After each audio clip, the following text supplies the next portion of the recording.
Normalmente, quando nós vemos algumas narrativas dos personagens bíblicos e daquelas pessoas com quem Deus vai trabalhando e vai operando na vida dessas pessoas, que é justamente o tema sobre o qual nós estamos tratando essa noite, de que maneira Deus vai trabalhando em nosso coração e sendo o suporte do nosso abatimento, seria muito normal se eu chegasse aqui nesse púlpito agora e dissesse a vocês: hoje o nosso tema é o seguinte: do abatimento à vitória. Aí talvez todo mundo já ficasse animado: oba, eu vou saber como é que eu saio do abatimento para a vitória. Mas o meu tema dessa noite não é esse. O meu tema dessa noite é da vitória para o abatimento, da vitória para a tristeza, da vitória para o medo, da vitória para a angústia, da vitória para a depressão. O que mais que você quer? Tá bom assim já? Ou mais alguma coisa? Da vitória para uma experiência muito ruim e trágica na vida. É sobre isso que eu quero falar essa noite, muito especialmente fundamentada na experiência de um profeta, o profeta Elias, que teve um momento de grande vitória na sua vida, quando conseguiu mostrar para os adoradores de Baal que o Deus de Israel era o grande Deus, e conseguiu vencer os profetas de Baal, demonstrando o poder de Deus diante deles. Vocês conhecem a história, não é? Ela está no primeiro livro de Reis, capítulo 18. Eu quero ler com vocês esse trecho, e depois nós vamos para o capítulo 19 de Reis. Então aqui nós temos a narrativa primeiro da vitória, primeiro livro de Reis, capítulo 18, a partir do verso 36. A grande maioria de vocês aqui já conhece isso, né? Os profetas de Baal estavam diante de Elias, e Elias queria mostrar que o poder de Deus, do único Senhor, era maior do que todos os outros poderes possíveis. Então, Elias desafiou os profetas de Baal a pedirem que descesse fogo do céu sobre as ofertas que estavam ali. E o verso 36 diz: a hora do sacrifício, o profeta Elias colocou-se à frente do altar, depois que os profetas de Baal já haviam clamado, gritado, berrado, já haviam feito tudo para que descesse fogo do céu e queimasse as ofertas, e nada aconteceu. Aí vai Elias. E Elias ora dizendo: ó Senhor, Deus de Abraão, de Isaque, de Israel, que hoje fique conhecido que tu és Deus em Israel, e que sou teu servo, e que fiz todas estas coisas por ordem tua. Responde-me, ó Senhor, responde-me, para que este povo saiba que tu, ó Senhor, és Deus, e que fazes o coração deles voltar para ti. Então o fogo do Senhor caiu e queimou completamente o holocausto, a lenha, as pedras, o chão, e também secou totalmente a água na valeta. Quando o povo viu isso, todos caíram prostrados e gritaram: o Senhor é Deus, o Senhor é Deus. Essa aí foi a vitória. Então, a gente imagina que Elias vai sair daí e vai partir, e vai para a galera, né? E vai partir para a comemoração, e vai partir para a alegria, e vai partir para a festa. Mas não foi isso que aconteceu. Caminhe comigo um pouco até o capítulo 19, e a partir do verso 3, a gente lê: Elias teve medo e fugiu para salvar a vida. Em Berseba de Judá, ele deixou o seu servo e entrou no deserto, caminhando um dia. Chegou a um pé de gesta, sentou-se debaixo dele e orou, pedindo a morte.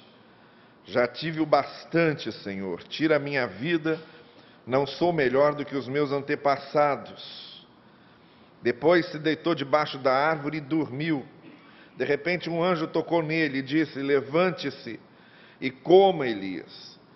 Elias olhou ao redor, e ali junto à sua cabeça havia um pão assado sobre brasas quentes e um jarro de água. Ele comeu, bebeu e deitou-se de novo. O anjo do Senhor voltou, tocou nele e disse: levante-se e coma, pois a sua viagem será muito longa. Então ele se levantou, comeu e bebeu. Fortalecido com aquela comida, viajou 40 dias e 40 noites até chegar a Horebe, o monte de Deus. Ali entrou numa caverna e passou a noite. E a palavra do Senhor veio a ele: o que você está fazendo aqui, Elias?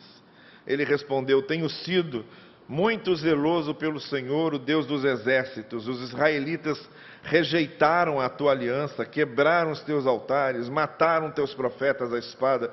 Sou o único que sobrou e agora também estão procurando matar-me. O Senhor lhe disse: saia e fique no monte na presença do Senhor, pois o Senhor vai passar. Então veio um vento fortíssimo que separou os montes, esmigalhou as rochas diante do Senhor, mas o Senhor não estava no vento. Depois do vento houve um terremoto, mas o Senhor não estava no terremoto. E depois do terremoto houve um fogo, mas o Senhor não estava nele. E depois do fogo houve o murmúrio de uma brisa suave. Quando Elias ouviu, puxou a capa para cobrir o rosto, saiu e ficou à entrada da caverna, e uma voz lhe perguntou: o que você está fazendo aqui, Elias? Ele respondeu: tenho sido muito zeloso pelo Senhor, o Deus dos exércitos. Os israelitas rejeitaram a tua aliança, quebraram teus altares, mataram teus profetas à espada. Sou o único que sobrou, e agora também estão procurando matar-me. O Senhor lhe disse: volte pelo caminho por onde veio, e vá para o deserto de Damasco. Chegando lá, unja Azael como rei da Síria, unja também Jeú, filho de Ninsi, como rei de Israel, e unge Eliseu, filho de Safate de Abel-Moolá, para suceder a você como profeta. Jeú matará todo aquele que escapar da espada de Azael, e Eliseu matará todo aquele que escapar da espada de Jeú. No entanto, fiz sobrar 7.000 em Israel, todos aqueles cujos joelhos não se inclinaram diante de Baal, e todos aqueles cujas bocas não o beijaram. Olha, gente, todo mundo gosta de vitórias, todo mundo gosta de se dar bem, todo mundo gosta de avançar etapas, todo mundo gosta de boas notícias, mas a vida não é isso apenas. A vida não é apenas ter vitórias. E exatamente nesses momentos, quando a gente consegue alguma coisa muito boa, quando a gente consegue uma grande conquista, quando consegue alcançar alguma coisa que nos dá um sentimento de grande realização, de grande alegria, o sentimento de que agora sim a coisa vai, agora sim vale a pena. É justamente nesses momentos, quando chegamos nesse platô, quando chegamos nesse oásis da conquista e da vitória, é aí que estão diante de nós pelo menos três grandes ameaças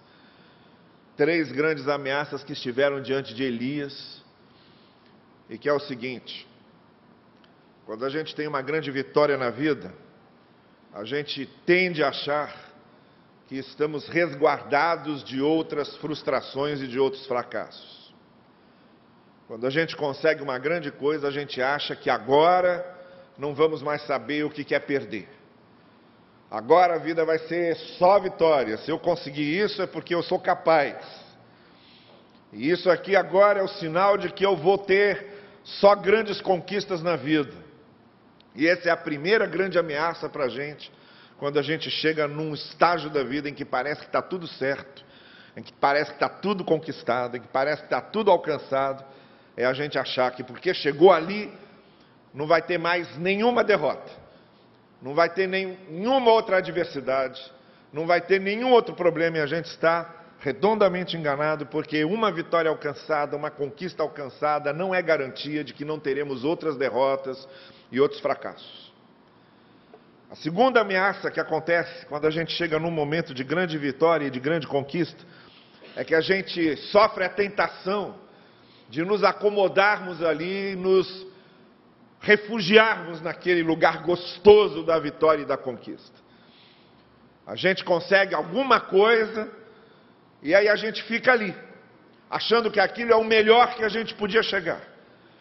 E isso é uma grande ameaça, porque o inimigo do melhor é o bom. A gente chega no bom e acha que já está ótimo, mas não é o ótimo, é só o bom.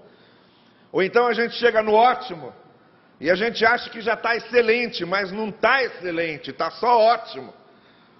E essa é a grande ameaça que nós temos na vida, quando a gente chega num momento em que a gente acha que conquistou muito, às vezes porque pagou um preço muito alto, e aí a gente se acomoda ali, a gente fica ali, e se agarra àquela vitória, àquela conquista, e deixamos de ter outras vitórias e outras conquistas, às vezes maiores do que aquela, porque a gente ficou agarrado naquilo que a gente conseguiu. E uma terceira ameaça que a gente tem quando chega num momento de vitória, de grande conquista na vida, é que a gente tende a pensar que porque a gente conseguiu, por exemplo, como Elias, uma grande vitória para exaltar o nome de Deus e para glorificar o nome de Deus, Deus agora fica nos devendo. A gente conseguiu realizar uma grande coisa para o Senhor. A gente realizou uma grande obra para Deus. A gente vê que a gente conseguiu uma grande vitória, uma grande conquista para abençoar a vida de muita gente. E que se não fosse a gente ali se esforçando, se empenhando, envolvido, realizando, dedicados, consagrados, focados, aquilo não teria acontecido. E aí quando a gente vê o que a gente conseguiu pela nossa dedicação, pela nossa consagração, pelo nosso envolvimento, pelo nosso esforço, aí vem essa terceira ameaça que a gente começa a achar: olha, Deus está me devendo. Eu fiz uma grande coisa para Ele. E agora Deus está me devendo. Ele vai ter que me dar alguma coisa em troca disso que eu fiz.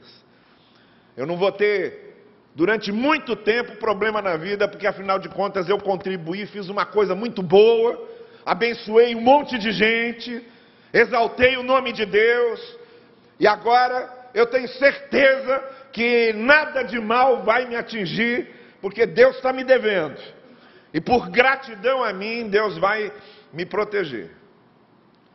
E Elias pode ter saído de lá com essa ameaça pulsando dentro do coração dele, ele achando realmente que Deus estava devendo. Achando realmente que não ia acontecer nada demais. Mas aí, para surpresa dele,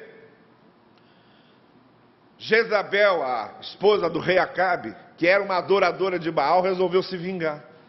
Depois dele envergonhar os profetas de Baal, depois de promover o nome do Deus de Israel, depois de mostrar a glória e o poder de Deus, Jezabel achou aquilo um insulto pessoal, uma ofensa pessoal, e resolveu se vingar, e resolveu matá-lo, e resolveu persegui-lo. E quando Elias tinha certeza de que Deus podia até estar lhe devendo isso, ele viu a coisa virar, da vitória que ele tinha conseguido, quando ele pensou que agora onde ele passasse o pessoal ia pedir autógrafo para ele, quando ele pensou que onde ele passasse todo mundo ia ficar lembrando do que ele fez, quando ele pensou que onde ele passasse o comentário ia ser: olha lá, Elias e o Deus dele. Não aconteceu nada disso, ele começou a ser perseguido, teve que fugir, teve que correr, teve que se esconder, porque Jezabel colocou todo o poder do seu império para destruir Elias. E aí a gente chega nessa situação, nesse momento em que Elias, por causa dessa grande perseguição que sofreu, se refugia primeiro debaixo de uma árvore, fica ali, depois vai mais fundo ainda, se refugia numa caverna, fica ali isolado, chorando as suas mágoas, lambendo as suas feridas, deprimido, abatido, entregue. E aí a gente chega aqui à conclusão de que Elias entrou no seguinte processo que pode acontecer com qualquer um de nós. Existe um processo de abatimento que vai ocorrendo em etapas. E qualquer um de nós pode passar por isso que Elias passou. Em primeiro lugar, Elias teve uma decepção com as suas falsas expectativas. Ele imaginou uma coisa e não foi aquilo que aconteceu. Ele criou uma fantasia toda em cima de uma expectativa falsa dele, pessoal, peculiar. Ele estava ansioso, imaginando que todos os acontecimentos estavam sob controle, que ele tinha o controle da situação, quando de repente ele percebeu que não tinha o controle da situação, que os acontecimentos fogem do nosso controle, que as circunstâncias fogem do nosso controle. Quando a gente menos espera, depois que está tudo planejado, tudo organizado, acontece alguma coisa que acaba com nossos sonhos, derruba a nossa esperança. E esse foi a primeira etapa desse processo de depressão que Elias passou. Ele fez expectativas muito grandes, pessoais, sonhos dele, a leitura dele da realidade, a visão que ele estava tendo da vida, esperou mais do que precisava, esperou mais do que podia, criou uma série de fantasias e teve essa decepção. As coisas não saíram como ele imaginava, porque na vida é assim. As coisas não saem como a gente imagina. Às vezes as coisas fogem do nosso controle. E a gente se decepciona, porque a gente acha que está tudo bem, e que vai continuar tudo bem, e não é exatamente assim que acontece. A segunda etapa desse processo de Elias foi a perda do sentido da vida. Ele chega a pedir a morte. Ele diz: para que eu vou continuar vivendo? E normalmente é assim. A pessoa que ficou muito ansiosa e que pensou que tinha controle sobre tudo, quando ela vê que não tem controle das coisas e que as coisas fogem do seu controle, quando os acontecimentos da vida não correspondem às suas expectativas, ela perde o sentido da vida. Às vezes a gente fundamenta, a gente coloca raízes da nossa vida nas expectativas que a gente faz, e quando essas coisas não acontecem, a gente perde o sentido de viver, não porque a vida não tenha sentido, mas porque as nossas expectativas eram falsas, que a gente esperou o que não devia. A terceira etapa nesse processo de Elias foi começar a questionar a bondade de Deus. Aí ele perde o controle dos acontecimentos, ele pensa e começa a sentir que a vida não faz mais sentido nenhum, não tem mais significado nenhum. E aí vem a terceira etapa, que é começar a duvidar de que Deus o ama. Se Deus deixou acontecer isso comigo, é porque Deus não lembra de mim. Se Deus deixou acontecer isso comigo, é porque Deus não se preocupa comigo. Se Deus deixou acontecer isso comigo, é porque Deus não é bondoso. Porque no fundo, Deus não é bom. Quem é esse Deus? O que Ele quer de mim? E essa é uma etapa que todos nós, quando estamos passando por esse processo, sentimos claramente quando a gente começa a perguntar por que foi que Deus permitiu que isso acontecesse. E aí vem a quarta etapa, que é a entrega, que é aquela depressão emocional profunda, que é não ter mais reação para nada, se instalando debaixo da árvore, dentro da caverna, culminando com uma entrega total em que nada faz sentido, não há mais motivação para nada, o mundo é um caos sem significado nenhum, Deus se esqueceu de mim, eu não sei o que eu estou fazendo aqui. E vejam, tudo isso depois de ter feito o que ele fez. O que eu quero deixar bem claro para você é que ninguém, nem eu, nem você, estamos livres e estamos isentos de passar esse tipo de experiência. Ainda que estejamos sendo usados por Deus, ainda que sejamos instrumentos na mão de Deus, ainda que a gente tenha acabado de sair de um momento extremamente abençoado na nossa vida, fulgurante, motivador, ainda que a gente traga o coração cheio de alegria com todas as bênçãos que a gente recebeu, ainda assim estamos suscetíveis a passar momentos de adversidade que nos joguem, nos lancem numa depressão emocional dessa, num abatimento emocional desse.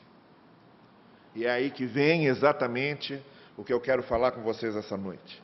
Quando chega nesse ponto, em que a vitória se transformou em abatimento, em que a conquista se transformou numa depressão emocional, em que a gente desceu a ladeira e chegou no fundo do poço, em que a gente está entregue dentro de uma caverna existencial, dentro da nossa caverna interior, sem motivação para nada, duvidando da bondade de Deus, extremamente frustrados com todas as nossas expectativas que não deram certo, amargurados por dentro, sem caminho para seguir, sem luz no fim do túnel, sem horizonte para olhar. Quando a gente chega nesse ponto que Elias chegou, como é que Deus trabalha o nosso coração? Como é que Ele faz? Porque aí depois entra exatamente tudo aquilo que a gente vem falando desde o primeiro domingo desse mês, essa terapia que Deus vai operando na nossa vida, essa terapia que Deus vai operando na nossa alma, essa terapia que Deus vai operando na nossa mente. Como é que Deus trabalhou com Elias? Como é que Ele trabalha com a gente? Então eu gostaria da sua atenção, a gente vai lembrar de algumas coisas que aconteceram ali naquela caverna, naquele momento em que Elias estava passando o mais profundo do profundo do profundo da sua angústia e da sua amargura, e aí Deus entra na história. Deus entra na história como tinha entrado antes, porque Deus cuida dos outros através da gente, mas também cuida da gente. Deus abençoa os outros através da gente, mas também abençoa a gente. Deus trata dos outros através da gente, mas também trata da gente. E às vezes a gente está com aquela expressão de sorriso, a gente cumprimenta todo mundo, quem olha para a gente está vendo uma foto muito bem feita, mas não faz ideia de como a gente está se sentindo por dentro. Muitos de nós vamos carregando aquelas correntes dentro da gente, aquelas correntes pesadas dentro da gente, um monte de problemas com os quais nós estamos lidando, uma série de dificuldades, uma tempestade descarregando na nossa vida, mas a gente não perde o bom humor, a gente ainda continua conversando com todo mundo, e sorri para todo mundo, e está lá participando de tudo, as pessoas olham para a gente e não tem ideia de como a gente está quebrado por dentro, não tem ideia daquilo que a gente está sentindo. Isso aí lembra muito aquele médico que recebeu um senhor no seu consultório, e ele sentou na frente do médico e disse: olha, eu ando muito desanimado, eu ando muito triste, meu coração anda muito deprimido, eu queria que o senhor me ajudasse. Aí ele disse: deixa eu examinar o senhor. Aí começou a examinar, mediu pressão, ouviu o coração, ouviu o pulmão, fez aquele check-up completo, olhou para ele e disse: olha, organicamente o senhor não tem nada, o senhor está ótimo, o que o senhor deve estar vivendo é um momento de muita tristeza, de muito desânimo, então eu vou aconselhar uma coisa para o senhor vai sair, vai passear, vai rir um pouquinho, encontra com os amigos, sai com a família. Olha, eu vou lhe dar uma sugestão. Eu ontem assisti um espetáculo muito engraçado com um palhaço chamado Palhate. Vai lá, o senhor vai rir muito. Aí o homem virou para ele e falou assim: doutor, eu sou o Palhate. Às vezes é assim que acontece com a gente. A gente está fazendo os outros rirem, a gente está ajudando os outros, a gente está abençoando os outros, mas as pessoas não estão vendo como a gente está quebrado, destruído por dentro. Mas aí entra Deus que tudo vê. Irmãos queridos, irmãs queridas, graças a Deus nós temos um Deus que nos conhece melhor que qualquer pessoa. Nós temos um Deus que consegue olhar para dentro da gente. Nós temos um Deus que olha para dentro do nosso coração quando ninguém mais vê, quando ninguém mais enxerga. Deus está vendo. Deus está enxergando. E aí Ele começa a trabalhar com a gente. Começa a trabalhar com a gente, começa a fazer a sua terapia na gente, como Ele fez com Elias. Elias deitou no grande divã que o Senhor estendeu para ele. Elias entrou no grande consultório terapêutico que Deus abriu para ele. E ali dentro daquela caverna, Elias foi sendo trabalhado pelo amor, pela misericórdia, pela graça de Deus. E Deus foi mexendo com Elias, foi trabalhando o seu coração. E o que foi que Deus fez com ele?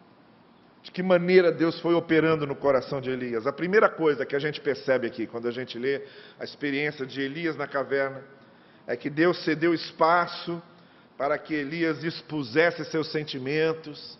Deus abriu espaço para Elias falar o que estava sentindo, para Elias chorar o que estava sofrendo. E no versículo 4 ele faz isso. Ele coloca tudo para fora, ele diz: já tive bastante, Senhor. E ali ele vai chorando, ele vai pranteando diante de Deus, chega a pedir para tirar a sua vida. Não sou melhor do que os meus antepassados. Ele vai expressando diante de Deus tudo o que ele está sentindo. Deus nos dá às vezes essas oportunidades porque Deus sabe que nosso coração precisa falar, nosso coração precisa abrir, nosso coração precisa derramar as coisas, acumular sentimentos não expostos, não desabafar, por exemplo, com alguém que seja nosso íntimo, nosso conhecido, nosso confidente. Isso vai sendo acumulado dentro da gente. Uma hora a gente fica doente, fisicamente doente, porque a gente não consegue abrir o coração, porque a gente não expõe. E Deus sabe disso.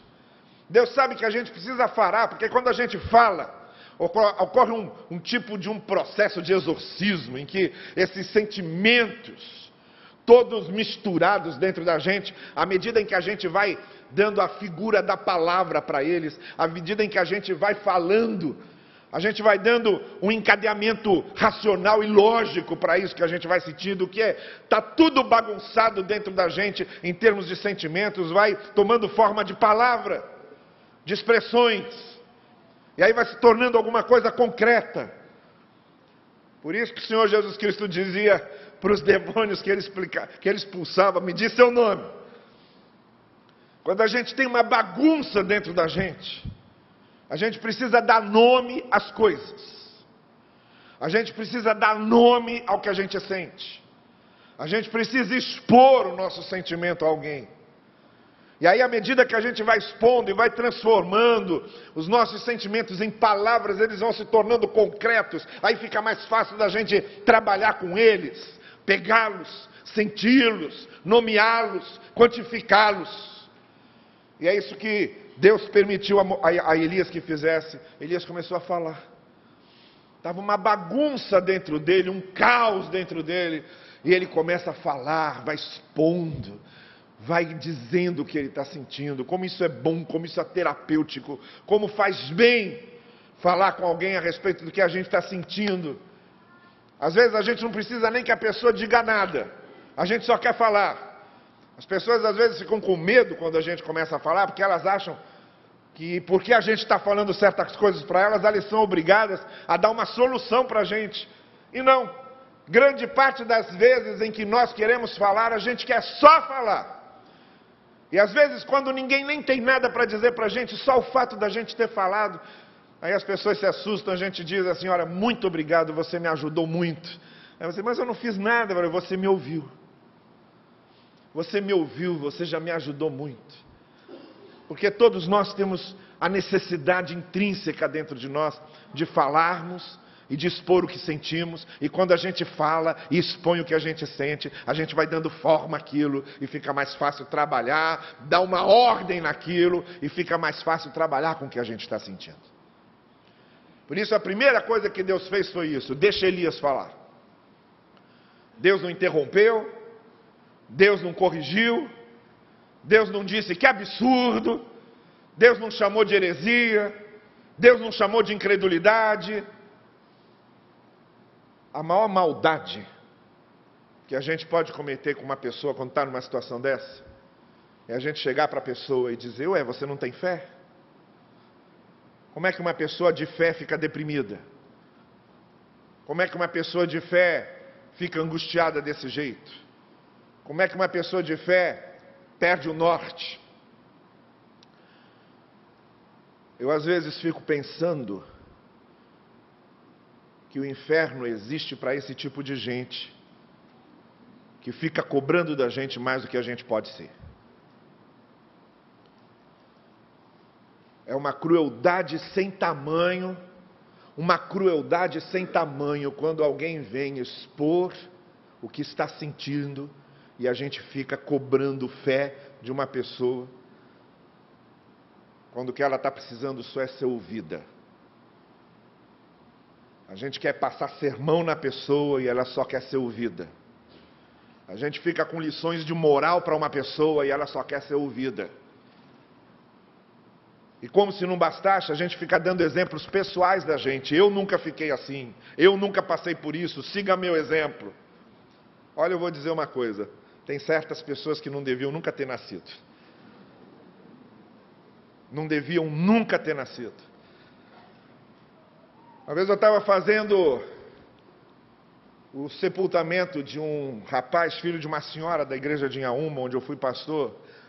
Ele estava passando na rua e foi um negócio assim, 2 camaradas brigando do outro lado, um atirou no outro, nenhum dos 2 morreu, mas uma daquelas balas pegou esse rapaz do outro lado da rua. E ele morreu na hora. Não tinha nada a ver com a discussão, não tinha nada a ver com aquilo, morreu na hora. E aí na hora que a gente estava ali no sepultamento, eu estava do lado da mãe, e ela chorando. Aí veio um piedoso desses da vida, e disse para ela assim: minha irmã, não chora não, a irmã tem que dar testemunho agora. Não chora não. Se Deus levou ele é porque Deus estava precisando dele lá em cima. Aí ela, sabiamente, virou para a pessoa e disse: eu estava precisando muito mais dele aqui embaixo. E aí eu aproveitei e falei para a pessoa: não, ela tem que chorar, deixa ela chorar. Chora, minha querida, pode chorar à vontade. Parece que existe uma casca de insensibilidade em certas pessoas. Existe uma casca de frieza em certas pessoas. Mas Deus não é assim não, sabe? A gente julga as pessoas. Deus não julga quem está precisando ser ouvido. Deixa eu te dizer uma coisa. Se você precisar dizer a Deus: eu não concordo com o que está acontecendo, diga. Se você precisar dizer a Deus: eu estou confuso, não entendo mais nada, diga. Se você precisar dizer a Deus: tu me esqueceste, diga. Se você precisar dizer a Deus: Senhor, eu estou até com medo de dizer para ti o que eu estou sentindo por ti agora, diga. Deus está vendo o seu coração. Ele não vai julgar as suas palavras, porque Ele está vendo o seu coração. Se há alguém para quem você pode abrir o seu coração e dizer tudo o que você está sentindo, ainda que seja contra Ele, é Deus. Se é isso que você está precisando dizer, se é isso que você quer descarregar, se é isso que você quer botar para fora, diga. Porque ninguém pode entender, mas Ele pode. Ninguém lê seu coração, mas Ele lê. E ninguém entende o que está acontecendo, mas Deus entende. Depois vai passar. E às vezes só vai passar depois que você disser. Mas diga. Falar faz bem. Dar nome aos sentimentos faz bem. Botar o que está sentindo para fora faz bem. E às vezes vale a pena fazer sim, não só com Deus e com outras pessoas. Olha, não com todo mundo. Saiba escolher as pessoas para quem você confidencia as coisas. Tem muita gente fofoqueira, muita gente que não sabe ouvir, muita gente maldosa, muita gente invejosa. Não é para todo mundo que você pode falar o que você sente. Não é não. Não é não. Saiba escolher as pessoas com quem você compartilha as coisas. Escolha as pessoas. Os mais perigosos são os que dão a impressão que estão sempre certinhos. Os mais perigosos são aqueles que dão a impressão que com eles nunca acontece nada. Os mais perigosos são os que dão a impressão que são os preferidos de Deus, que são os espirituais. Esses são os mais perigosos. Cuidado com quem você compartilha as suas coisas. Mas se você tem alguém que é seu amigo confidencial, alguém que é seu coração, que é sua alma, é bom você expor o que você está sentindo. Deus fez isso com Elias. Deus deu espaço para Elias falar. Essa é a primeira coisa que Deus fez. A segunda coisa que aconteceu é que Deus acorda o profeta e manda o profeta comer. Ele diz para Elias: Elias, acorde, levante-se e coma. Eu acho demais interessante isso aqui, porque é o seguinte: sono é necessário e sono alimenta, mas sono demais não dá certo. Dormir às vezes é fuga. Dormir às vezes é esconderijo. E chega um momento que a gente tem que acordar. Chega um momento que chega de dormir, vamos encarar a realidade agora, vamos viver. Porque quem dorme não vive. Então é bom sim, tem que descansar. A mente precisa ser arejada, a gente precisa descansar. Quando a gente não descansa, quando a gente não dorme direito, o corpo sente. Por isso que Deus deixou Elias dormir. Elias dormiu, sonhou, dormiu à vontade, mas aí chegou o momento em que Deus disse para ele: agora acorda. E sabe o que Deus faz ainda? Dá comida para ele. Dá comida para ele porque o nosso corpo precisa de nutrição para estar bem.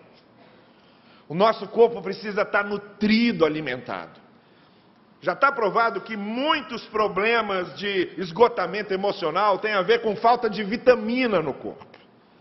Às vezes, quando faltam certas vitaminas no nosso corpo, a gente tem esse desânimo, tem essa desorientação, tem esse não quero fazer nada. O que está faltando é vitamina. O que está faltando é se alimentar direito. O que está faltando é ser nutrido. Então, Deus acorda Elias e alimenta Elias. Porque às vezes o nosso problema emocional é uma consequência de carências físicas.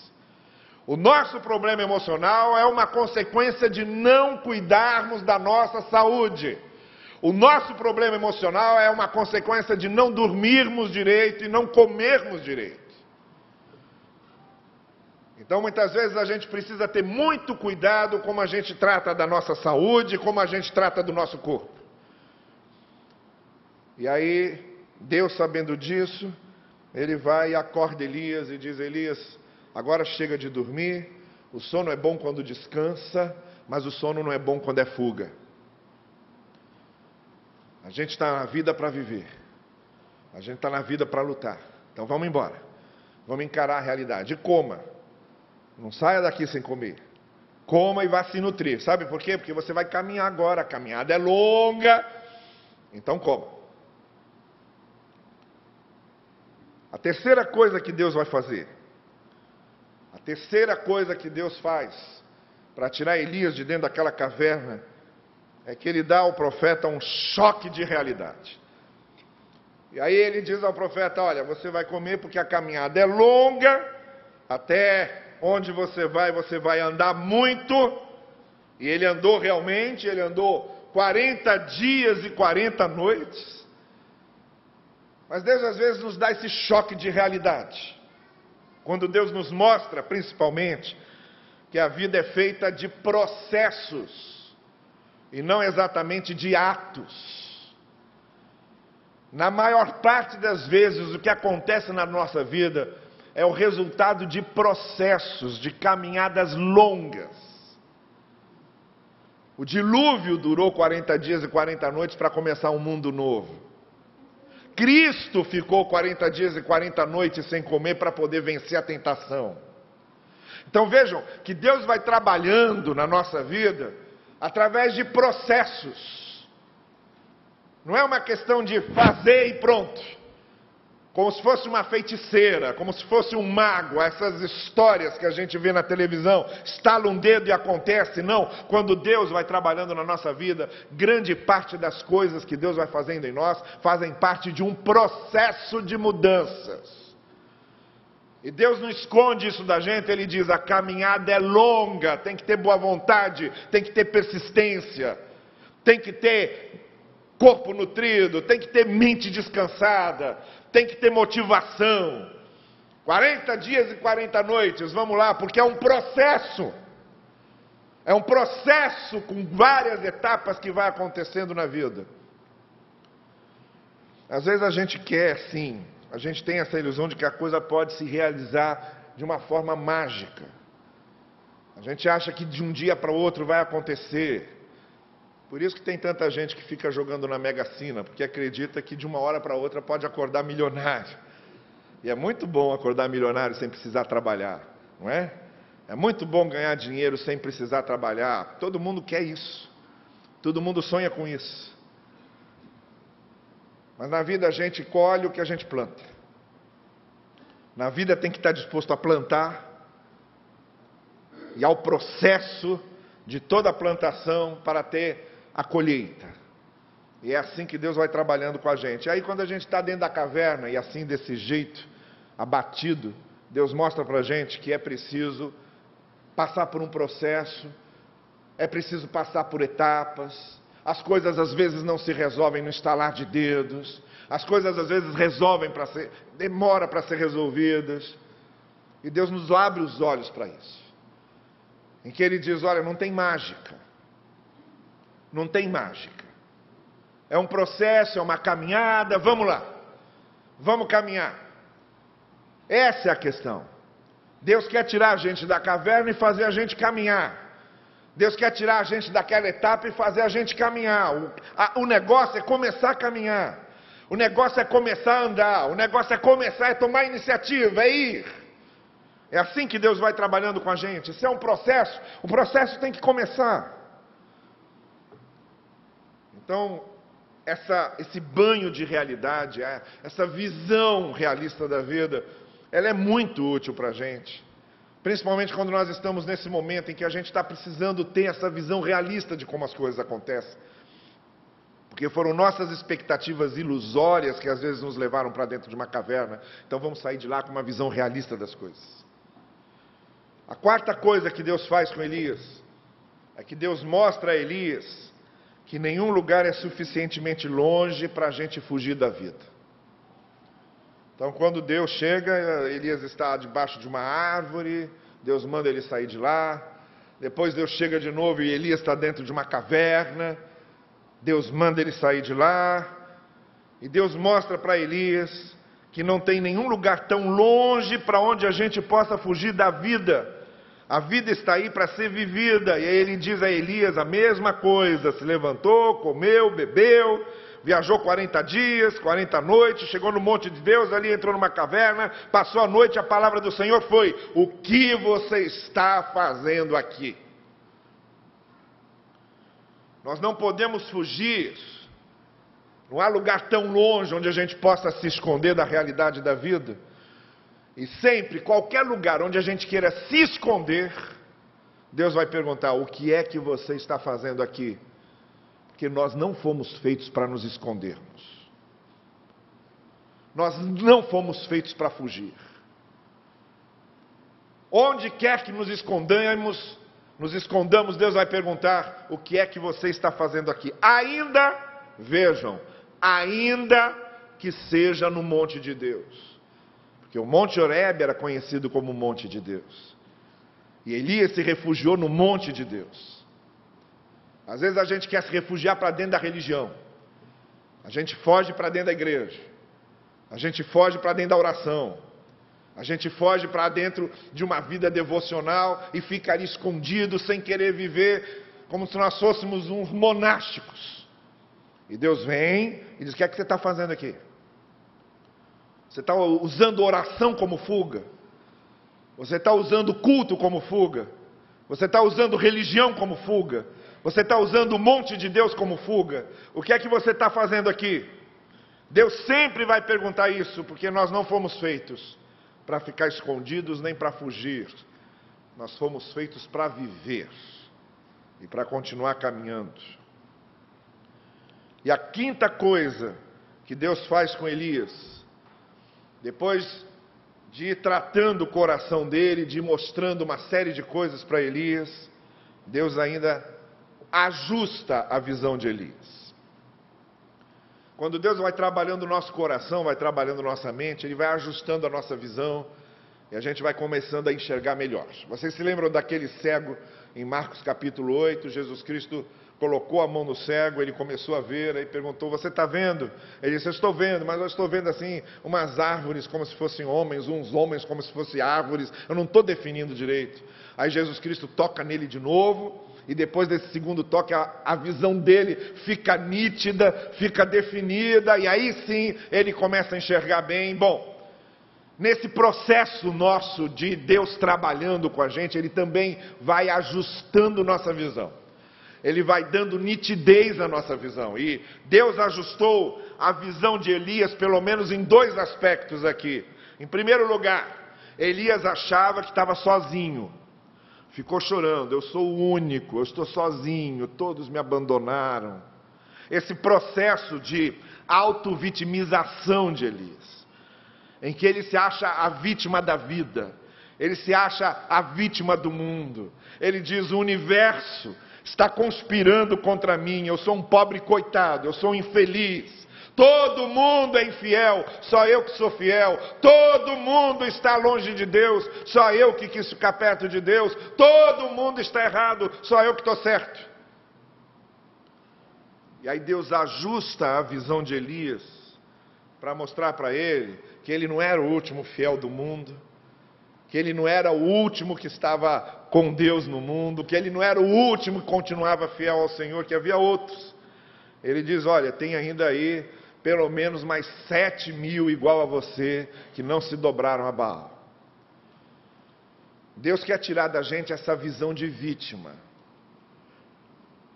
Uma pessoa com visão de vítima, uma pessoa que fica alimentando dentro de si, eu sou um infeliz, eu tive uma infância infeliz, eu tenho uma família ruim, eu nunca fui amado, eu estou solto nesse mundo, nunca nada deu certo para mim. Uma pessoa que vai alimentando esse sentimento de vitimização, ela vai se afundando cada vez mais. E Deus ajusta a visão de Elias. Chega, Elias, de ter pena de você mesmo. A última coisa que alguém que está nessa situação dentro da caverna e abatido desse jeito precisa é ter pena de si mesmo.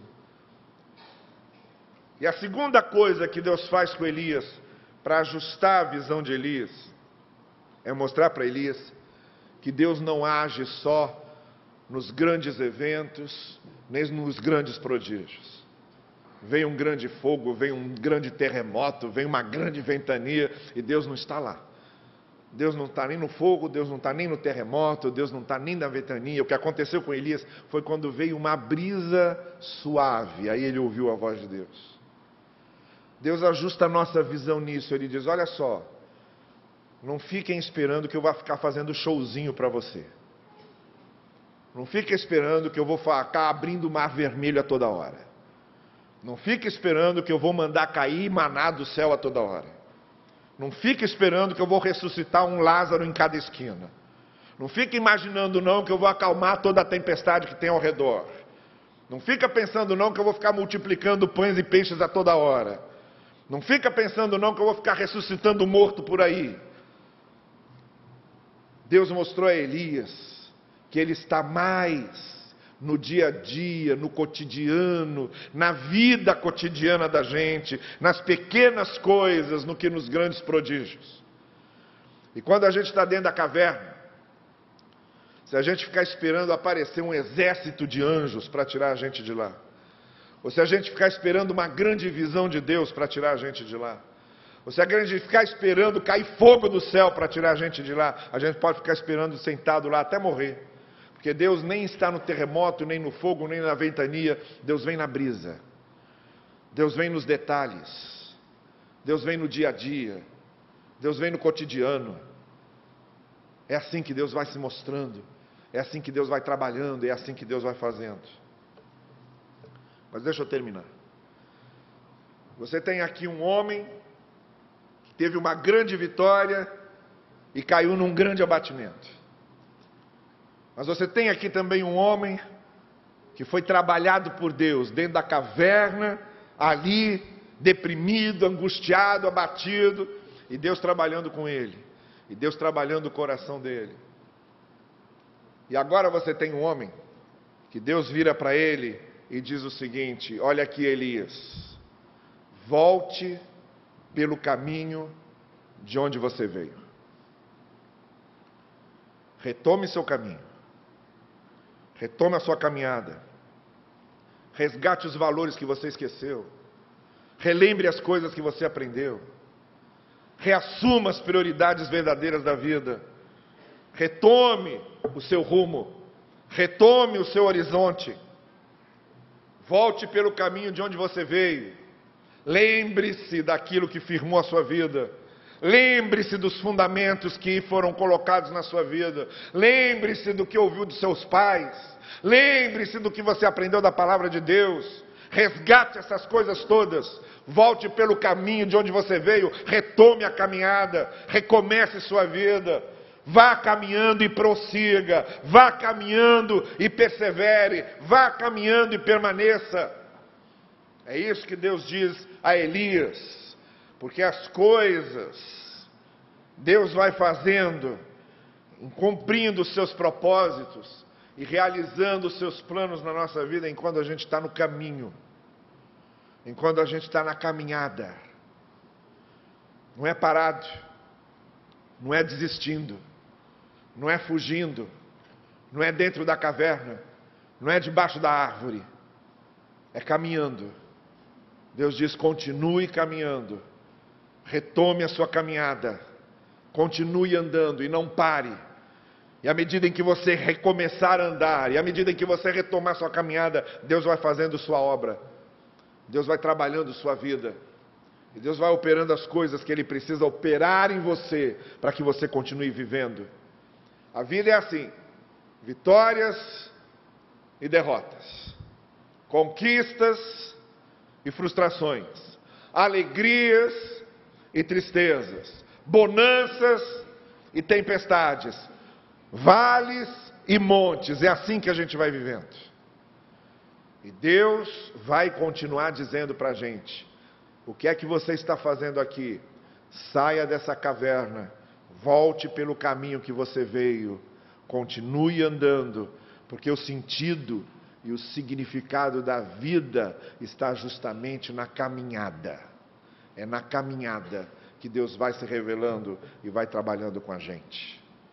Essa noite, eu não sei qual é a sua situação e nem sei que experiência você tem tido, mas eu sei o que Deus fez na vida de Elias. E eu sei o que Deus pode fazer em minha vida.